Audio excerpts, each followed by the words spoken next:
Hi, my name is Mark Pruden, and this is the launch of my Instagram page, Pruden Thoughts. Now, we'll just be going over the fundamentals of finance and building wealth. Now, one would think this is common sense, but the reality of it is 80% of Americans have less than $1,000 saved. And this is typically due to overspending and the lack of budgeting. So let's get the conversation going. Each one teach one. My guy Mark What's Pruden. going on, man? Man, can't complain. So for me personally, man, it's been very fulfilling to see your ascent, to see where you've gone over the past couple of years. So why don't you please be sure to inform me? How did you get into this current financial space you find yourself in? Yeah, so I was never really into finance at all. I was pretty much materialistic, always chasing sneakers and clothes and stuff like that. But I started watching a guy named Dave Ramsey, and he was actually talking about student loans and how they're a detriment to students sometimes. So I went ahead and sent that to my girlfriend because she did take out student loans. But as I kept watching his videos, he kept talking about finance and eventually started talking about me and my financial behaviors. So when I saw that, I had to take a deep look at myself, and I knew I had to change some of my financial behaviors and the way I handle my money. And that's when I began to get serious about it. So where does your current drive, your persistence and the current passion that I see you have for this, where does that drive come from? Does it come from that particular moment or something else? Yeah, well, typically it comes from just wanting to bring wealth to my family. So I feel like with every wealthy family, like the Koch brothers, the Rothschilds, the Waltons, there was one person that dedicated their life to building wealth. So they sacrificed their life and put the time in to bring wealth to their family. So that's basically my goal. I want to change the whole dynamic of my family. How does that mindset, that ideology, how do you think it will affect you in the long term in regards to, as you said, sharing personal time with your own family and, possibly missing, birthdays and events? How does that add that to the potential assets in regards to you making this time to bring back that wealth? Well, yeah, so I would say it'll definitely allow my family members and my children to live totally different from how I lived. So, instead of taking out loans and paying out of pocket for school, they will already have that wealth in place where they don't need to borrow money. Everything will be available to them because I feel like money gives you options. So the more money you have, the more options you and your family have. So that's typically where that stems from. So, a lot of us as people tend to have huge affinities for plastic. And when I say plastic, I mean credit cards. Yeah. What are your current thoughts on credit cards in general? Credit cards, I would say there's good and evil when it comes to credit cards. If you leverage the credit card properly and pay it off every month, it can definitely be an asset to you building your credit. But if you start to abuse the credit card, buying things that you can't afford, and when I say can't afford, if you can't pay it off by the end of the month, you shouldn't be charging it onto the card. So as long as those things are in place, I feel like there's nothing wrong with credit cards. Just a lot of people tend to abuse a credit card. They typically look at it as free money, but it's not because you're paying that back with interest, of course. Yeah. So what do you think about people that have about 2 or 3 credit cards on average? Is that a good thing or is that a little bit too much? Well, I would definitely say it's not a bad thing as long as it's leveraged properly. In order to take out a mortgage on a house, you need at least 3 credit lines open. So it wouldn't be a problem having 3 credit cards as long as the balance isn't over 30%. That has a big hit to your credit score also. As long as you want to keep your balance on your credit card definitely below 30% to give yourself an ideal credit score. So you always want to have control over that card. What's your current stance on, the whole, I don't want to say idea, but, what we as people do in this current modern day society in terms of, balancing both our checkings and our savings account? Do you feel as if either or are more important than the other, or are they about the same? Yeah, well, for a checking account, you definitely need that for paying bills and everyday purchases. But the savings account, there's a lot of questions regarding that. Like a lot of people think of the savings account as something that you continuously contribute money to every single paycheck or every time you get a certain amount of money. But the way that game should be played is the savings account should be holding your emergency fund. And everybody should have an emergency fund of 6 to 8 months of expenses. So after you have that emergency fund in place, everything after your expenses should be going straight to investments. That's pretty much how I feel like a savings account should be handled, because a savings account, you're just going to get 1% if you're lucky. But if you go ahead and invest that into something like a mutual fund, you may be able to get 8 to 10% a year. So much more returns. You won't make any money with a savings account. So I actually wanted to backtrack here. Something I forgot to ask you from before.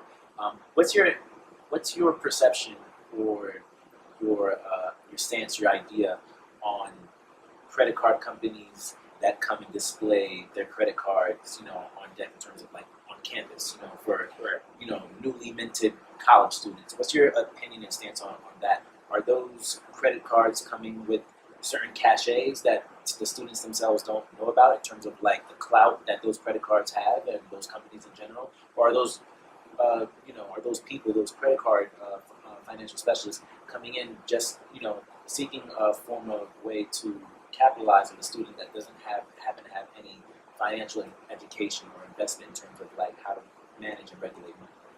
Right. So I would say these credit card companies, they only have one ambition, and that's to make money. So they're exposing these students to credit cards to get them, to run up a considerably large balance, and of course get interest off of that. Every credit card, the average credit card for a student, someone just starting out, is going to be from 15 to 25%. So they're going to be, making a significant amount of money off of the interest. So I would say if these students use the credit card properly and manage it and leverage it properly, they wouldn't have a problem. But the typical student tends to overspend a bit and buy cars, clothes. I said cars, clothes, sneakers, and stuff of that sort. So it all comes to financial responsibility, and that's something that kids aren't really taught in school. So it makes it a bit of an issue. Yeah.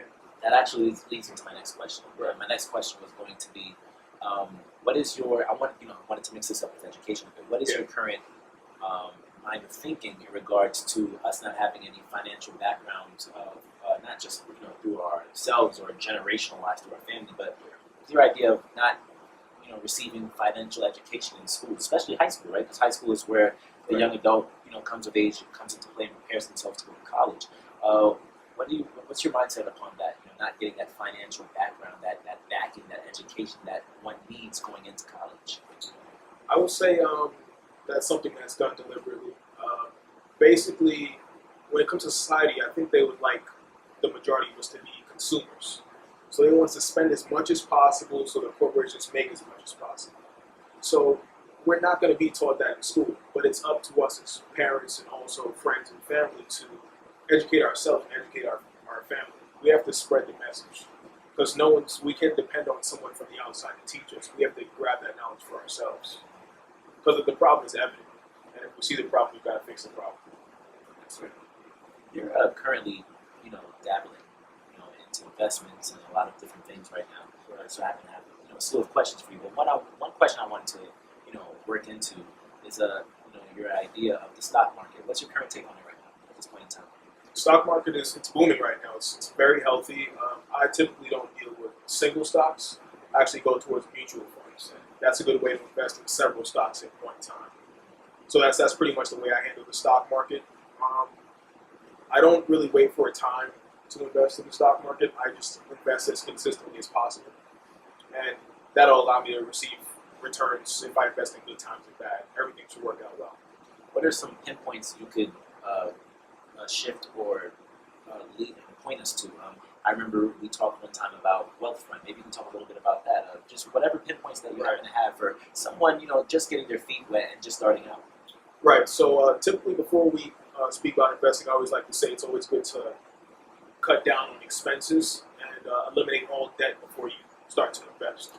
But once all the debt is eliminated, I typically deal with Wealthfront because it's a robo-advisor. So they basically invest the money for you based off of your risk tolerance.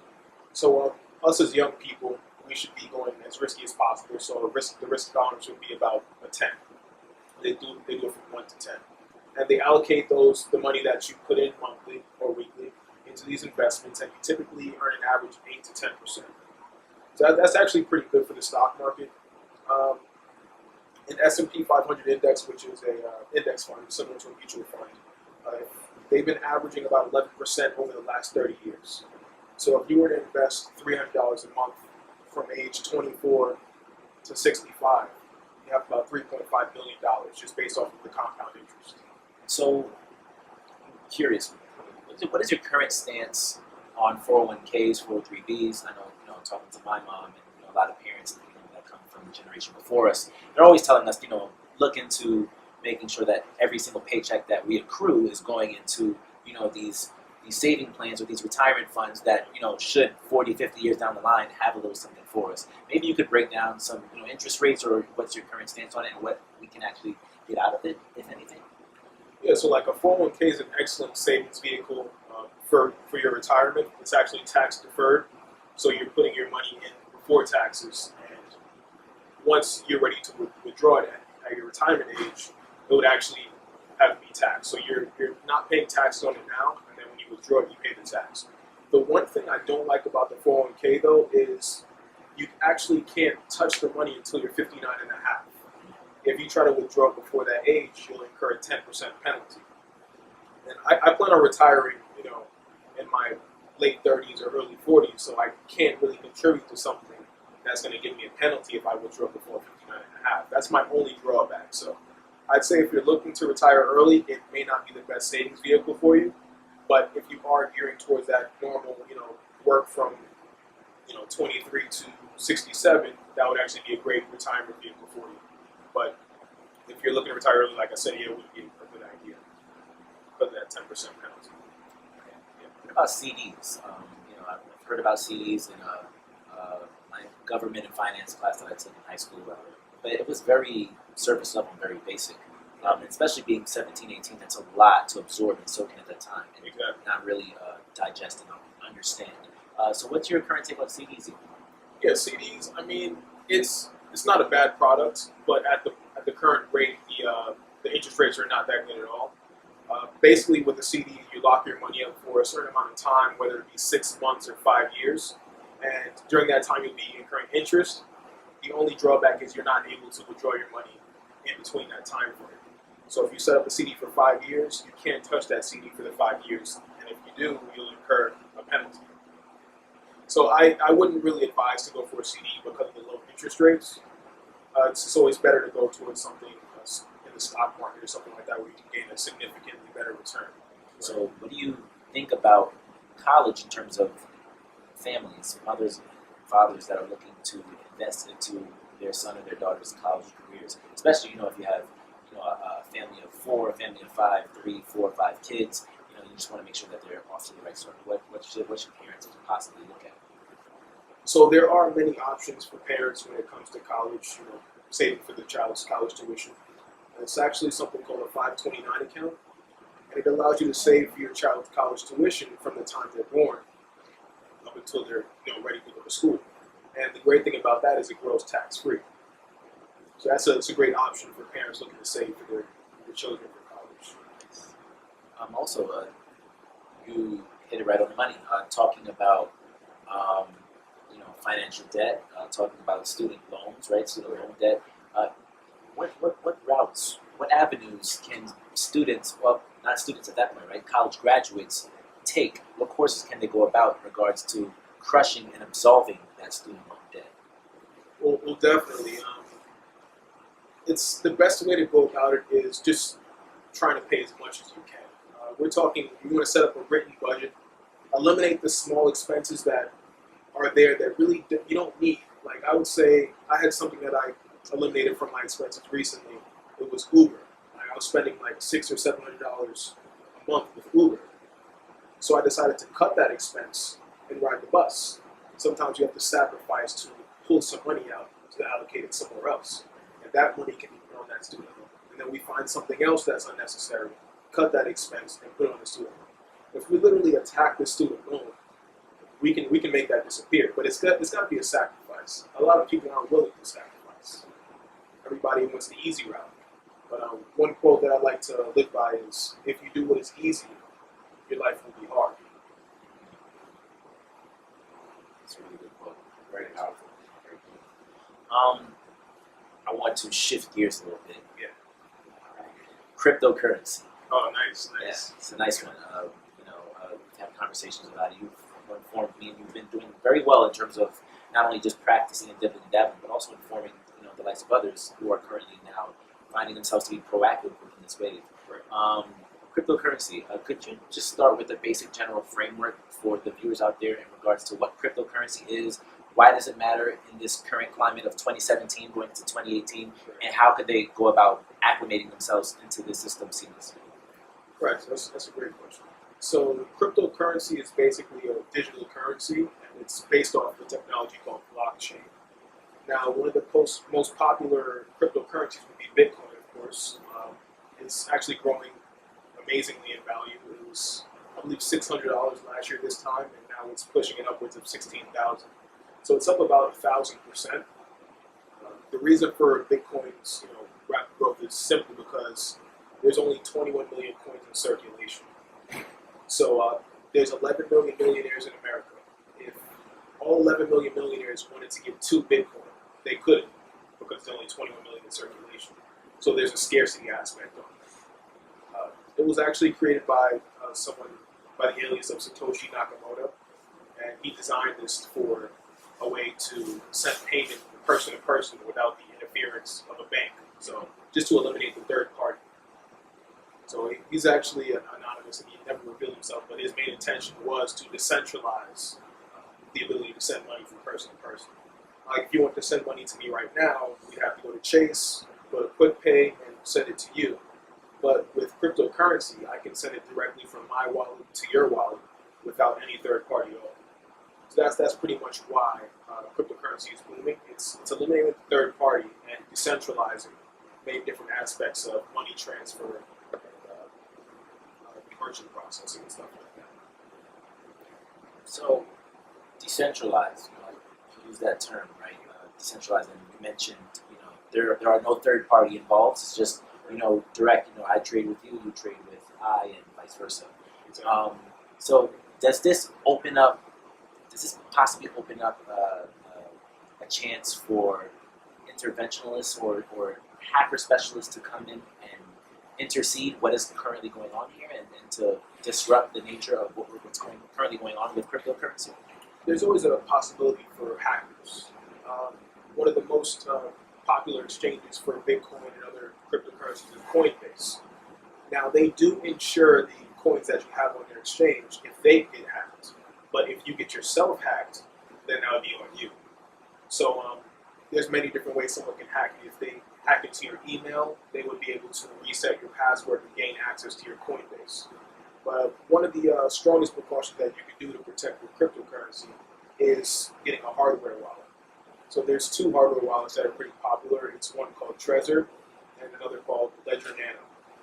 And those hold your coins offline, so there's no way that a hacker can try to break into the system and take your coins away, because it's completely off the internet. So that's pretty much the best way to keep your cryptocurrency secure. So, Bittrex and Binance, could you happen to elaborate and unpack that for me? Oh yeah, Bittrex and Binance are basically exchanges that allow you to obtain the altcoins. So an altcoin in cryptocurrency is any coin other than Bitcoin. So you can trade for these many other cryptocurrencies, about 1,300 of them. But I would say it's much more risky than going for the top 3, which are on Coinbase, and that's Ethereum, Litecoin, and Bitcoin. So when you go into these other altcoins, it's much riskier. But as I say with all investing, buy and hold. Don't try to be a trader. I feel like it's not worth it. You're better off buying and holding, because long term, cryptocurrency will always rise. So definitely, that's a great way to trade for other coins that people are interested in. There's many up-and-coming projects that are listed on Bittrex that have a lot of potential. So I'd say the opportunities are endless. All right, put you on the spot here. Cryptocurrency in general. Why is it important? Why should people invest? And why should people take their time to actually put so much into this? I would say cryptocurrency is important because it actually eliminates the middleman. It allows you to exchange currency person to person without dealing with a bank.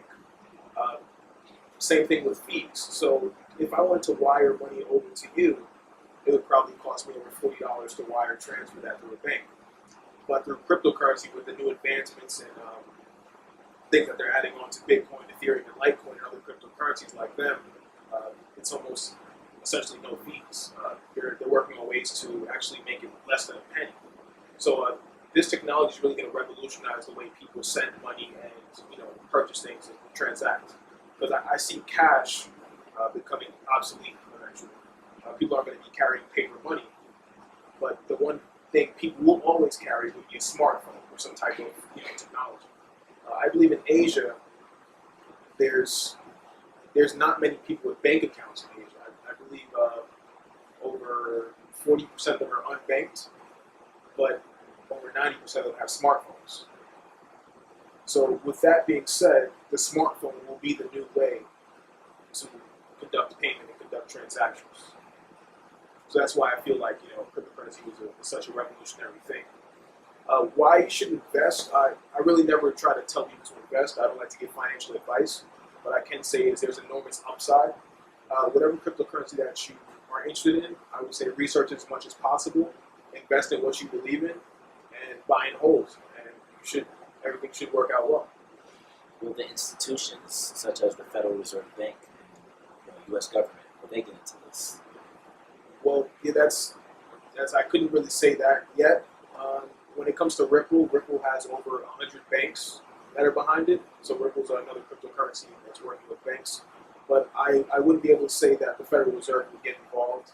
They may come out with their own coin for the government, but I couldn't see them backing a single coin. I could see them putting out their own cryptocurrency.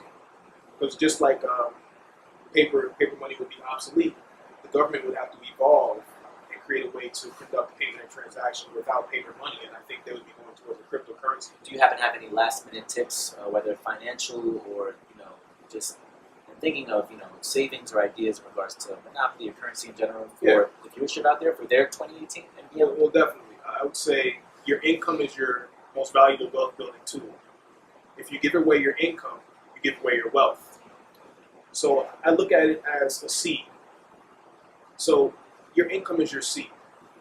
And typically people go and sell their seed for fruit. And then that person that they sold their seed to fruit for goes ahead and plants their seed. And then the next week, they sell them fruit again and take their seed. So essentially, you're giving away your wealth, and they're taking it and they're making more money off of it. One phrase that I like to live by is,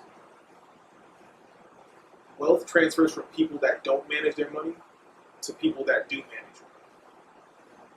If you don't make your money work for you, someone else is going to make your money work for them. So save and invest as much as possible.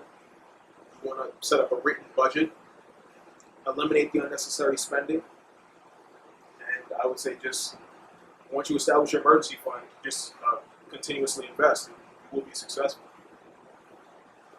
That's basically what I would have to say to the viewers out there. Couldn't say it any better than that. Mark Pruden, thank you for having me on board and thank you for sharing your words with us. Thank you for coming, man. I appreciate it. Appreciate you. Awesome.